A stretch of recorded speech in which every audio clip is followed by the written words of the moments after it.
Amber Alert issued for a missing one-year-old girl in Ansonia. Good afternoon. I'm Ben Goldman. And I'm Jen Bernstein. Take a look at your screen right now. This is one-year-old Venessa Morales. The little girl has been missing since Monday, according to authorities.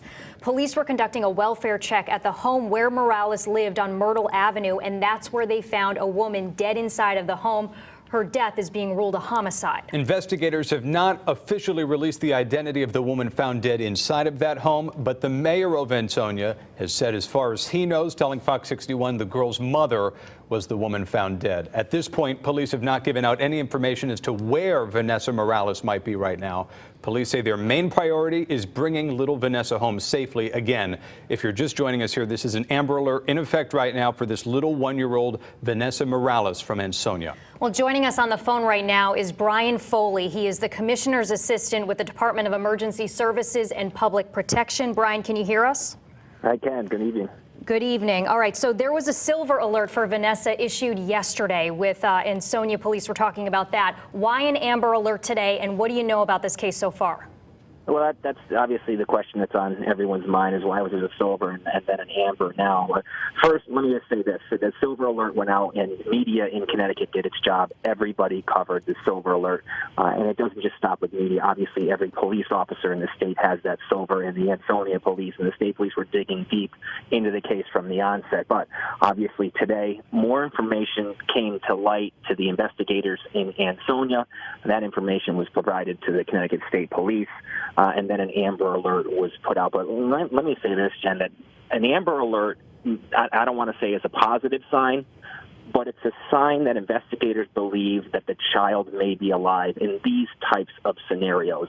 If they didn't think the child was alive at this point, they would not put out an Amber Alert. So that's something that you can probably read into this type of scenario, that this is what they developed some more information. Obviously, they believe the child is at risk. They are investigating a homicide down there in Ansonia, but they have a lot of descriptive details now. And when they put this stuff out, the reason that it becomes an Amber is they believe they have a chance of finding the child alive, and they want the general public's help in doing so. Brian, on a local scope, what changes for Ansonia police after this Amber Alert went out? And then on a larger scope, what changes on a statewide investigation as far as all police departments throughout Connecticut? So, as you know, Ben, I've been there before where you're frustrated as you're investigating something. You want it to be an Amber Alert right away. But the problem is sometimes you can't meet the criteria of an Amber Alert, and there's more legwork for the local police officers to do before it can become an Amber Alert, and questions they have to answer.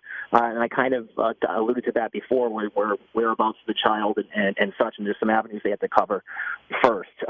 You have a collaboration now with the FBI, as you see, as their hotline numbers out there, the Connecticut State Police and Ansonia, who, by the way, is a larger police department and very good at investigating these types of things.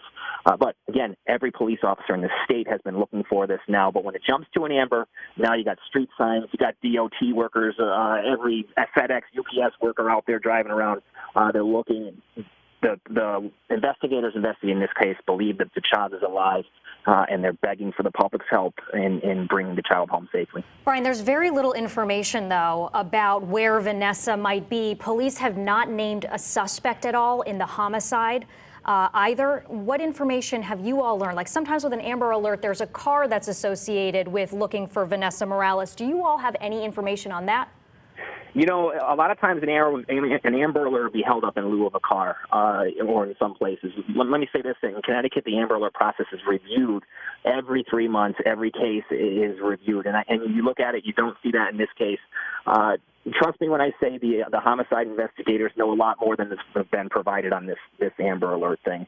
And the police officers are digging in, doing everything they can to find it. But they put out this information as that this is all that's typically digestible for the public's help in finding. They're hoping a neighbor hears something or sees something, or someone sees this child at a store somewhere, or knows of something different going on at somebody's apartment or somebody's house, and they make a call to police. So, no, they're not looking for a car at this point, although these things can change, and these are fluid investigations. But at this point, no car, just the child, very limited, but they're hoping somebody sees something.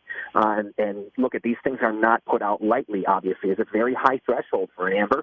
and they want the kid to be found alive, and this is all they can put out to the public, and we all have to accept it and do the best we can to find the kid. And we know that some of our coworkers here have already received the Amber Alert on their phone. Brian Foley, thank you very much. Please keep us updated. Again, if you see 1-year-old Venessa Morales, you are urged to call police. Yeah, time is of the essence. Brian, thank you. Right now, Ansonia police are taking tips at this phone number. If you see anything or know anything, call 203-735-1885 or call 911. You can also submit an anonymous tip at tip411.com, that website. We also have all of that information for you on our website and on the Fox 61 News app.